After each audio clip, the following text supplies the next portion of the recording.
All right. Hello, guys. Today we are going to see the first three problems of the recent bi-weekly contest 133. So the first problem is fairly simple. It's called the find minimum operations to make all elements divisible by 3.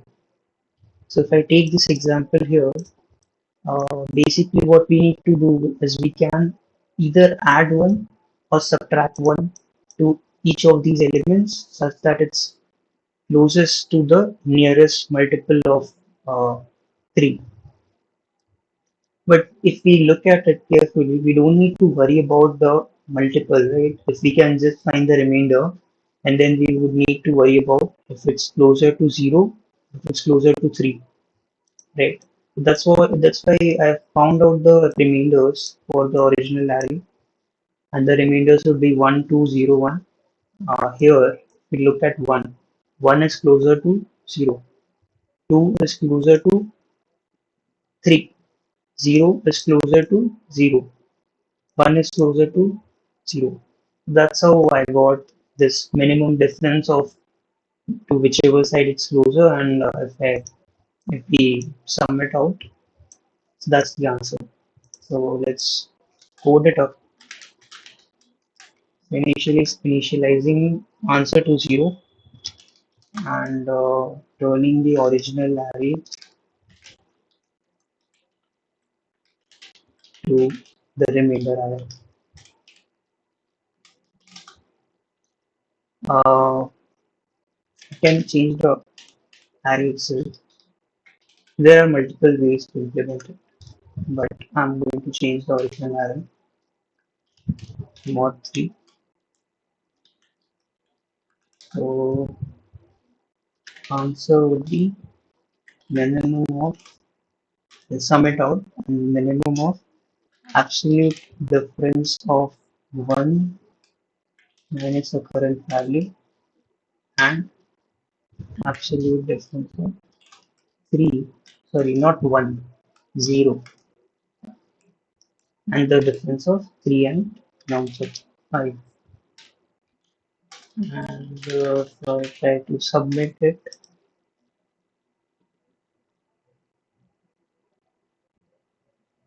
Right,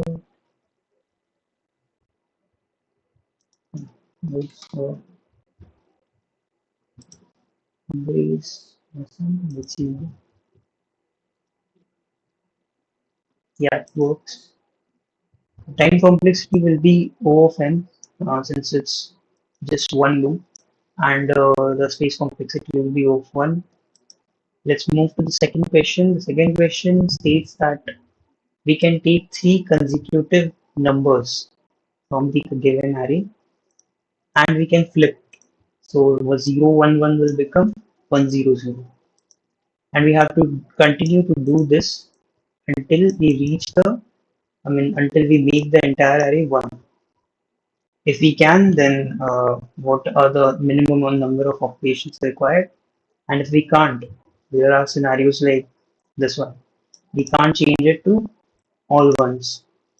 So in that case, it's b minus 1. So try to take this example. The key point here is each element needs to be changed only once. It needs to be flipped only once.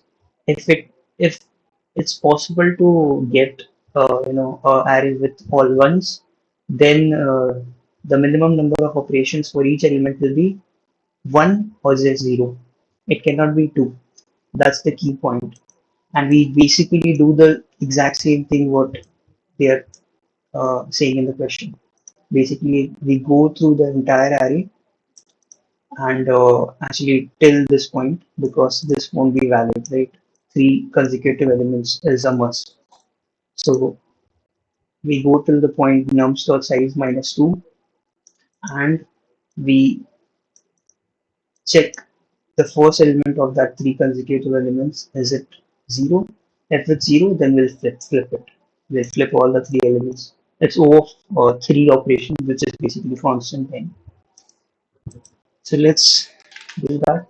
answer will be initially 0, and going to traverse the array till before two elements, so that I always have three elements at hand. And if that element is equal to 0, in that case I will flip the three elements.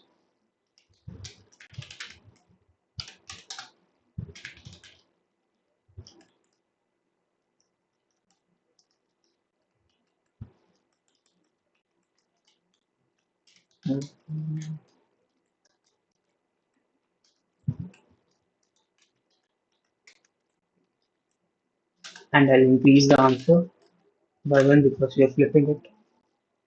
And we just return the answer. Let's see. The space complexity again will be O of n. Oh, my bad. My bad. Basically, we have to traverse this much, not this because this is not valid. Let's submit.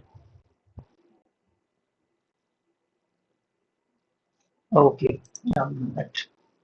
So I missed the point where we have to check if all the elements at this point is 0 or not. Right.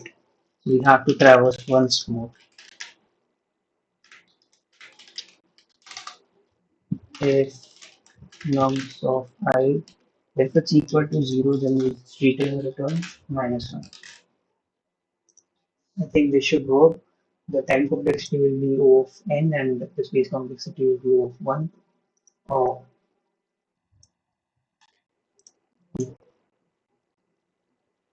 so the third question is very similar to the second question. Actually, it's easier than the second question, in my opinion. Here we just need to, instead of the three consecutive elements constraint, we are given that you can choose any index and all the elements after that, including that index itself, we can flip. We have to flip it if we choose that index, right? So if I choose index number 2, then we have to flip all the elements after, including and after index 2. This will become 0, 1, 0. And this is how we need to achieve all ones with minimum number of operations. So basically, if I take this example, here I encounter a 0. If I encounter a 0, it's always best to change all the other elements to 0 as well. And at the end, we can just flip the entire array with one operation, and that will give us 1. If it's 1, then it's all good. We can just convert. We can just move on and do the same thing for the second element, third element, and so on. So, and we don't need to change the values. We can just have a Boolean flipped array, or no, not array, a variable, Boolean variable, which we can see if it's true, then the next element that we encounter needs to be flipped, and and needs to be processed after that, after being flipped, because the flipped Boolean variable is 1. So basically, I'll have a bool called flip, and that will be initially false. And my answer will be initially 0 if I encounter the first element to be 0. Then in that case, I'll straight away increase the answer by 1, because at the end we have to flip it, right? We can do it here itself. And after that, we can just traverse from the first element because the 0th element is processed already. And here, if I increase the count, increment, and see if flip is right now true. If it is true, then I'll flip the current element, right? And then I'll process it. So if it is not flipped, this must be false and will not enter this flip mode. Flip. So now what we have to do, we have to check if the current element that we are encountering is a zero, or if it's the target value that is num so zero. Right? If it's num so zero, or if it's not, then I can do the thing. Otherwise, we don't have to do anything. If this is true, then nums of I, no, we can just change the flip again to, we can toggle it to the opposite of whatever flip was, and we can increase the count. So right now, whatever flipped was, it will be the opposite for the next cell. So eventually I'll enter or not enter based on that condition. And I'll always increase the count because we are flipping it. And that's how this is done. Let's see. The time complexity again will be O(n) and the space will be O(1). So today's contest, the first three problems were fairly simple, and I hope you enjoyed it. Thank you very much.